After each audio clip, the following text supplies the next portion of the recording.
Hey, what's going on, guys? Today I'm going to be unboxing the HG Iron-Blooded Orphans Schwalbe Graze, and I'm very much looking forward to this. I thought the regular Graze was an amazing kit. This one looks to be just as amazing. Not really too much of a fan of the colors. That blue and dark blue color scheme is not really particularly my favorite. But the kit I'm sure will be good. More great box art here. As I've said before, I like the layout that Bandai has chosen for these box art for this series. All the Japanese on there looks really nice. Not really too much of a fan of the character designs for a lot of the characters. Some of them are okay, but this one is an example of a character I'm not really too much of a fan of. The design is just so generic anime character looking. So I don't know, this character, I forget his name at the moment. McGillis, yeah, that's it. McGillis. I don't know his first name. I forget that. But anyway.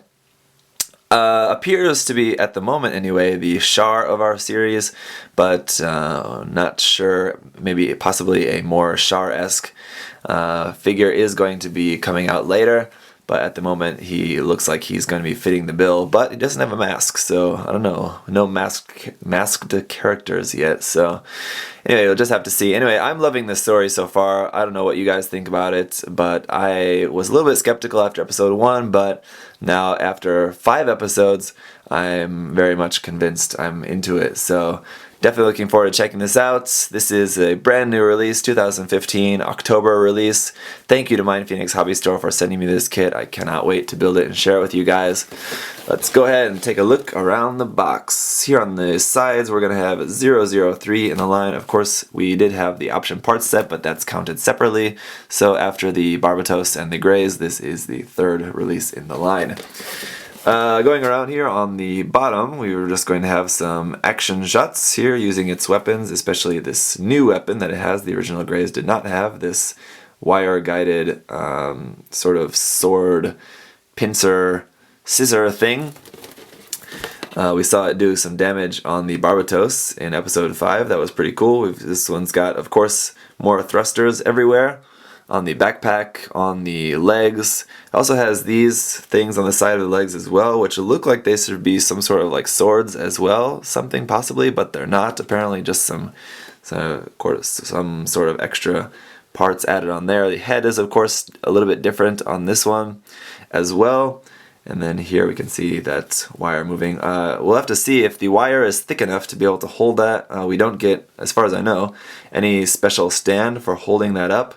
So hopefully the wire is thick enough to be able to hold that up in a pose like this without any additional support.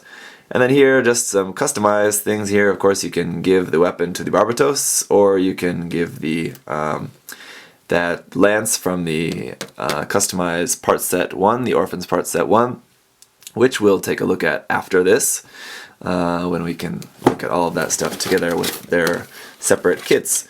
On the other side, we're just going to have front and back images of the kit all painted up, some information about the character and the mobile suit, information about the story, and then the price tag of 1,000 yen. That's the other thing that's great about these Iron-Blooded Orphans kits is the price tag. They're so cheap and such good quality. That's exactly what we want in an HG kit, right? So here we can see that very, very dark blue there, bright blue here.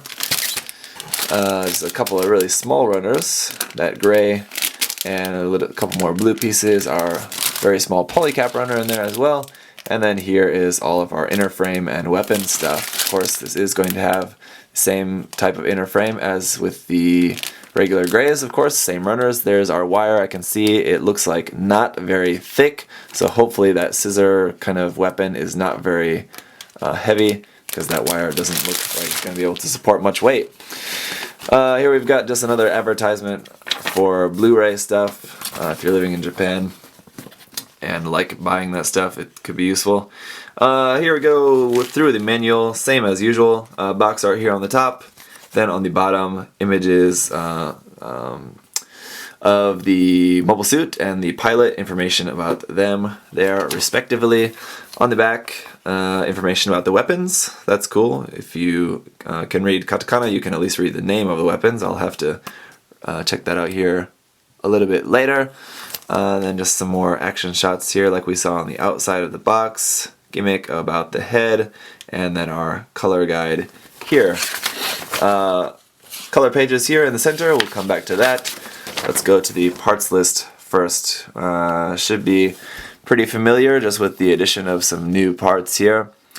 I think the runners are probably going to be separated a little bit differently from the grays as well, because we have a little bit different color separation between the regular blue and the dark blue. So we'll check that out. Only going to be having a few polycaps left over when it's all said and done. The construction is going to start off with the body first, and then on to the head, and then the arms, right arm and left arm. We're building the weapon along with the arm there, putting the upper body together.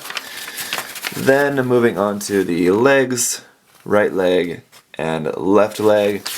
Then going into the center color pages, just finishing up the legs, building the waist section, putting it all together, then building the backpack. I don't really care for the design of this backpack too much. It's a little bit kind of really basic looking, if you ask me. I like the original Graze's backpack more.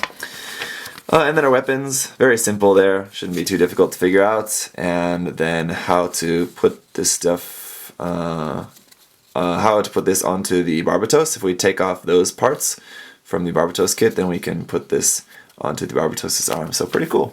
Let's go ahead now and take a closer look at the runners. Starting off with our foil stickers, as we can see it's going to be quite similar to the Graze with the addition of a couple more parts here. The Graze, I believe, was just the 3 yellow bars and then the 1 sticker for the eye, if I remember correctly. Here we have an additional sticker here that's going to be going on the head, and these 4 stickers that are going to be going somewhere, I believe, possibly on the shoulders for those 4 gray and black stickers there. PC002 for our polycaps should be very familiar, as this is the polycap runner that we're getting with the majority of recent HG kits. And here is our wire. Now, as I said, I can tell the wire is quite thin. Seems to be relatively strong though, so hopefully it should be able to hold up the weight of that weapon. Sadly, it's quite short, I think. Well, I mean, if it was any longer, then it probably wouldn't be able to hold that weight, as I said, but I think a little bit thicker wire and a little bit longer would have been nice, but I don't know, then maybe it wouldn't look to scale, maybe it'd look like too thick, but I don't know. Anyway, you can always change that if you want, just buy some wire and you can have a longer one. Shouldn't be too bad if that's what you really want to do. Runner A is our dark blue parts. All of these parts for the head, some parts for the torso, the legs. And these parts are not new, they're just marked, the runner is marked HG 1/44 scale Graze. So if you built the Graze, shouldn't be anything new here on the A runner. Runner B is a small little runner here, again from the Graze. If you remember on the Graze, this was that dark green color.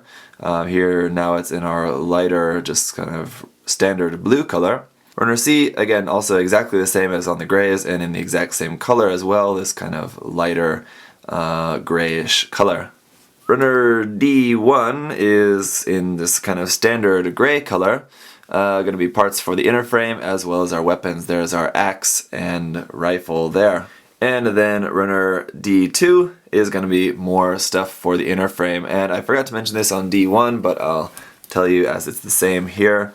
The runners for D1 and D2 are marked HG 1/44 Graze frame. So whereas this one has the addition of this section here, the regular Graze did not have this particular section, as these are now new parts for this particular kit. And speaking of new parts, our last runner, runner E, is more blue parts here, and these are all going to be all of our new armor parts for the Schwalbe Graze. And so therefore this runner is specifically marked as the Schwalbe Graze. So that is it for the runners. So that's it for unboxing the new HG Schwalbe Graze. Looks like a really cool kit. The Barbatos and the Graze before it were great kits. This one I'm only expecting more of the same, and can't wait for more kits from the line as well.